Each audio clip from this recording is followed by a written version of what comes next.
কথা দিচ্ছি আজকে আমি তোমাদের সাথে যে দুটো লুক শেয়ার করব সেই দুটো লুক থেকে তোমরা কোনোভাবেই চোখ সরাতে পারবে না।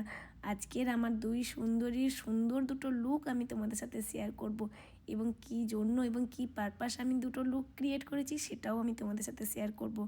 আর তার সাথে তোমরা অবশ্যই দেখতে পাবে এই প্রচণ্ড শীতে এবং প্রচণ্ড ঠান্ডার মধ্যেও কত সুন্দর। অনেকেই হয়তো বলে যে শীতে গ্লোই বেস আসে না, সুন্দর ডিউই এবং গ্লোই বেস কীভাবে তোমরা তৈরি করবে ভীষণ সুন্দরভাবে আমি তোমাদের সাথে পুরো মেকআপের টিউটোরিয়ালটাও শেয়ার করেছি। তার সাথে এটা ছিল আমার 29শে নভেম্বরের মর্নিং ব্রাইড, আর্লি মর্নিং, একদম সকাল সকাল সুষমা চলে এসেছিলো আমার কাছে রেডি হতে।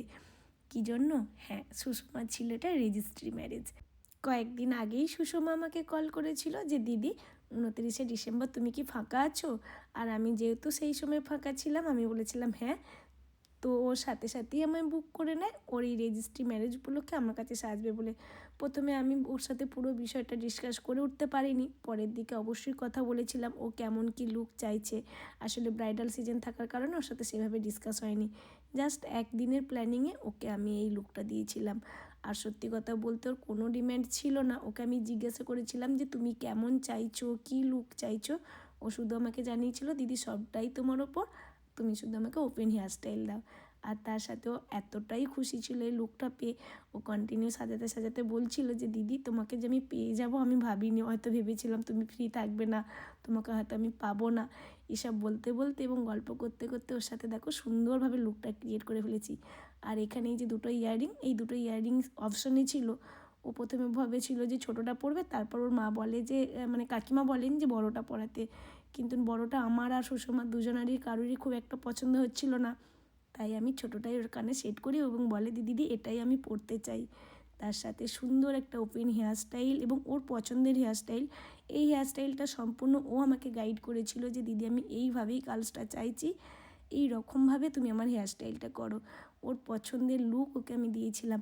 আর তার সাথে সাজিয়েছিলাম কাকিমাকে। কাকিমাকে সাজানোর কোনো প্ল্যানই আমার ছিল না, হঠাৎ করেই কাকিমা আমাকে সেই দিনই বলেন যে আমাকেও তাহলে তুমি রেডি করে দাও।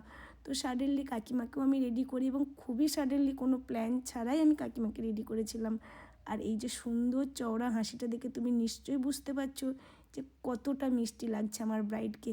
সত্যি কথা বলতে এত মিষ্টি ওকে লাগছিল সামনে থেকে, হয়তো আমি নিজেই চোখ ফেরাতে পারছিলাম না। এই লুকটা অনেস্টলি বলছি আমার ভীষণ পছন্দের একটা লুক, কেননা সব কিছু হয়তো ও আমাকে বলে দিয়েছিল কিন্তু আমি সাজিয়েছিলাম নিজের মতন করে।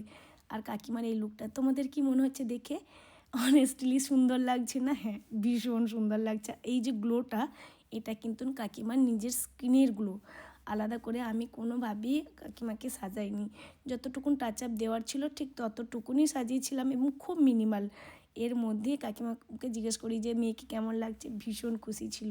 আর তোমরা যারা চাইছো ব্রাইডাল বুকিং করবে ঝটপট তোমরা বুকিং করে নাও। আর যারা চাইছো ক্লাস জয়েন করবে 4th জানুয়ারি থেকে আমাদের ব্রাইডাল মাস্টার ক্লাস শুরু হচ্ছে। স্ক্রিনে যাওয়া নাম্বারটিতে ঝটপট কন্ট্যাক্ট করে তোমরা সিট বুকিং করে নাও।